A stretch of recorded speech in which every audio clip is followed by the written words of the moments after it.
ప్రేరేపించడం నేరమే. సినీ నటి ప్రత్యూష కేసులో సిద్ధార్థ రెడ్డికి 2 ఏళ్ల జైలు శిక్షను ఖరారు చేసిన సుప్రీంకోర్టు 4 వారాల్లోకి లొంగిపోవాలని ఆదేశం. సామూహిక ఆత్మహత్య ఒప్పందం మ్యూచువల్ సూసైడ్ ఫ్యాక్ట్లో బతికి ఉన్న వాళ్ళు దోషులేనని సుప్రీంకోర్టు తేల్చెప్పింది.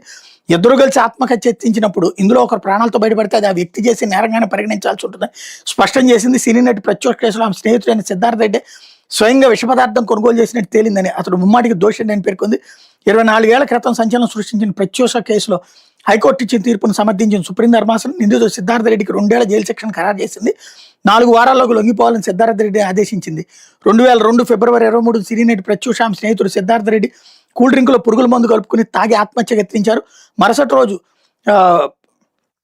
ఫిబ్రవరి 24 ప్రత్యూష మరణించగా ఆసుపత్రిలో చికిత్స పొందుతూ సిద్ధార్థ రెడ్డి కోలుకున్నాడు.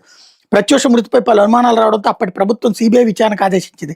అప్పట్లో విచారణ చేపట్టిన ట్రయల్ కోర్టు 2004 ఫిబ్రవరి 23 సిద్ధార్థ రెడ్డిని దోషిగా తేల్చింది. ఆత్మహత్యకు ప్రేరేపించినందుకు ఐపీసీ సెక్షన్ 306 కింద 5 ఏళ్ల కఠిన కారాగార శిక్ష, 5,000 జరిమానా విధించింది. ఆత్మహత్యత్నం చేసినందుకు ఐపీసీ సెక్షన్ 309 కింద మరో ఏడాది శిక్ష విధించింది. ట్రయల్ కోర్టు తీర్పును సవాల్ చేసి సిద్ధార్థ రెడ్డి హైకోర్టును ఆశ్రయించారు. అదే క్రమంలో తన కుమార్తె మృతికి సిద్ధార్థ రెడ్డి కారణం అతనికి కఠిన శిక్ష విధించాలని ప్రత్యూష తల్లి సరోజిని దేవ్ కూడా పిటిషన్ వేశారు. విచారణ చేపట్టి అప్పుడు ఉమ్మడి ఏపీ హైకోర్టు 2011 డిసెంబర్ 20 తీర్పును వెలువరించి సిద్ధార్థ రెడ్డి ట్రయల్ కోర్టు విధించిన 5 ఏళ్ల జైలు శిక్షను 2 ఏళ్లకు తగ్గించి జరిమానాను 5,000 నుంచి 50,000కు పెంచింది. ఈ తీర్పును సిద్ధార్థ రెడ్డి సుప్రీంకోర్టులో సవాల్ చేశారు. తను నిర్దోషిగా ప్రకటించాలని అభ్యర్థించారు.